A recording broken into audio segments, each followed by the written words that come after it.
Hello, Namaste, and in advance, Happy Independence Day to Happy Republic Day of India to all the viewers. And welcome back to my channel. This is Neeraj here, and my channel name is Neeraj Shah Stock Analyst.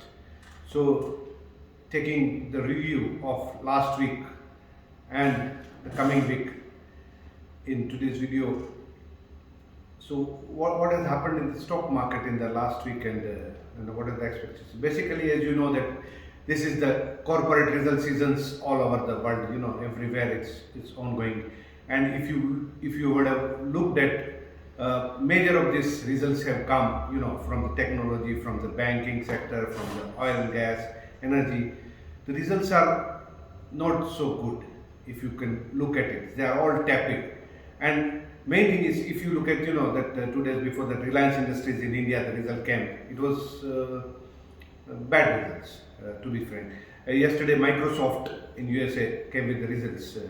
So that also came below expectations. Now, there is a catch when we call about what is expectation. So, you know, I can have many expectations like that way. In the market, analysts make their own estimates, expectations based on the management's commentary and guidance and based on the overall the corporate sector or the GDP growth or the geopolitical and all the economic factors basically. So many factors you have to take it. But the simplest which I would advise all the viewers and all the stock market investors is that what you look at is that expectations are, you know, sky high.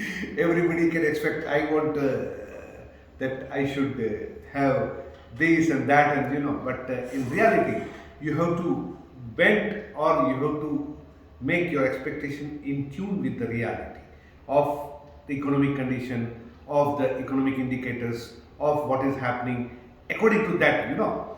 So if we look at what the trend of the results, you have to look at not what this market estimates or your expectations, or you just have to look at, okay, what was the last year's this quarter or the previous quarter's results, and compared to that, what is the results, whether it has grown the revenues and profits or it is down. You see, because when we look into how we estimate or what is the target we give to any stock on the long term target, we look at what is the future earnings, right? So it is EPS or EBITDA or, you know, those kind of parameters. So for that, when you estimate future earnings, so it depends on, say, what is the today's, and then depending on this results, what will be the next 3-4 quarters. So, you know, like that way, FY24, FY25, what would be the estimates? And on that basis, you look at whether this, at the current price, the stock looks expensive or there is a potential for stock to go up and one should buy, or it doesn't look like that way and one can get out of the stock because it doesn't look like to be next 1 year it's going to do anything. So that is the way to look at the market. So if suppose that the current this say Reliance results, it came out say 15%, you know, it had grown, but it came out below estimates, and if it shows that the trend of the main oil and gas and the main business is that growth has kind of saturated or it's a tepid growth, means you are not going to see that it is going to grow further from this continuous level. So the trend is going to be down or the flat for the earnings. So if you multiply that particular EPS of this particular quarter by say 4, just this is just an approximate, I am not telling to, you know, trying to be exactly like, you know, you don't have to be a top notch with the figures up to 0.22 to 0.000 up to, you know, 3 decimal points, but this way you can estimate. And then you look that, okay, because look at the geopolitical scenarios also with the West and USA now allowing more tanks and, you know, all the more weapons. I don't think so we are going to be in a very great shape in this year also, because they want to continue this war with Russia.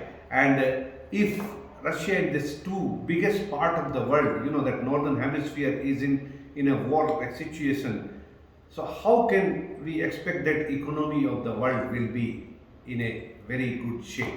or everything will be hunky-dory, inflation will come down. So it's a what do you call, like it's a daydream.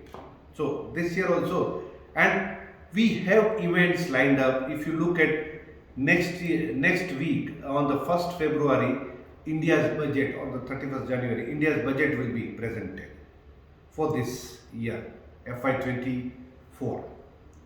So that is one major event for the Indian stock market. Then globally also, on the 1st February, 2nd February and 3rd February, the first week of February, all this USFED, Bank of England and European Central Bank, ECB, they will be coming out with that interest rate, or that financial monetary policy. So what are the rate hikes or not hikes, or what is the kind of a commentary they will be giving. So depending on that, the markets are going to behave. So my view is that it's better to just stay on the boundaries of the market and watch, because so many major events along with this geopolitical confrontation becoming more and more aggressive. So I believe there is a huge volatility. And besides that, if you look at this Asian part of the market, that is totally quiet because it's in a holiday mode, the Chinese New Year holiday. So there's Hong Kong, China, Korea, Japan, they are in that kind of a mode where you will not see much activity happening also. So in nutshell, one should be just stay on the borders and look like that, depending on how the things will pan out in all these events. We may have a Nifty breakout or S&P 500 breakout, and then we can take a view.